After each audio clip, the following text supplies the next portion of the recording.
Dạ.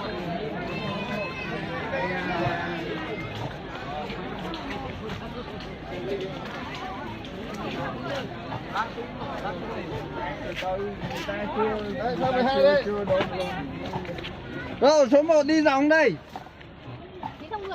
Sắp gọi là thắng sẽ xét từ từ.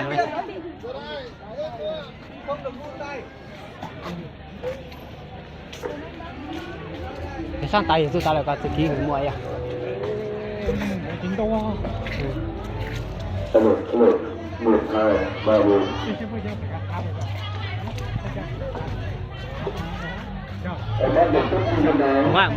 Mua ra rồi. Mà tính mà ký lại chạy. Các sách khắc cũng Cần hả? Phải các mục tiêu ở trên ban chúa vào dự lễ hội. Thì ban thờ phượng cùng với ban âm thanh đang test âm thanh và có tôi cái mùi tay tôi thấy rồi bạn. Tôi cái mình tao tôi tá được không? Tôi cầm tao tôi tá lại. Cái tôi tá tôi cái mình thắt à? Tôi cái mình thắt là tôi tá lại. Tôi cái mà chia trả xem tôi tá lại.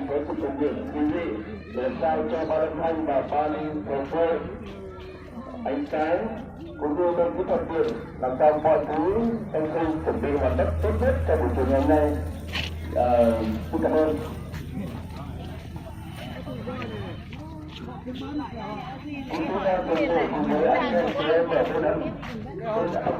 Tao hay.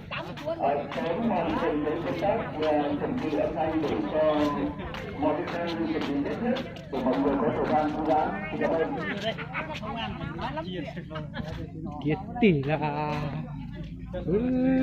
cái này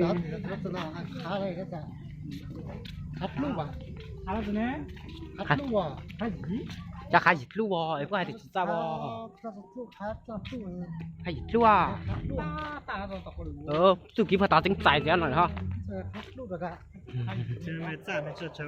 Nó bây giờ lúc bệnh này cháu ạ. Cái hại thế. Việc cũng việc khá nhiều. Đây thì sẽ khai gì nữa cơ?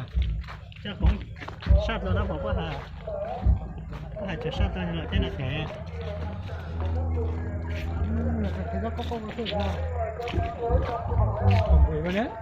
Bởi á. Bởi sao đấy thế? Nó chỉ thế thôi. Nên tao có ta, nên tao có ta thành nhớ tôi nhá nữa. Chung là mình mua được. Mua tàu đó. Không có nó ta tàu.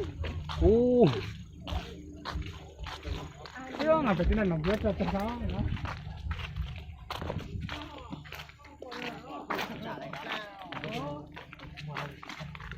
Thành lên trên này chơi đi. Khá gì đấy. Thôi hết rồi, hết hạng đây rồi, quay lại hết rồi, hết đường rồi, lại đi đường kia thôi nào, chưa thế thôi dừng đây.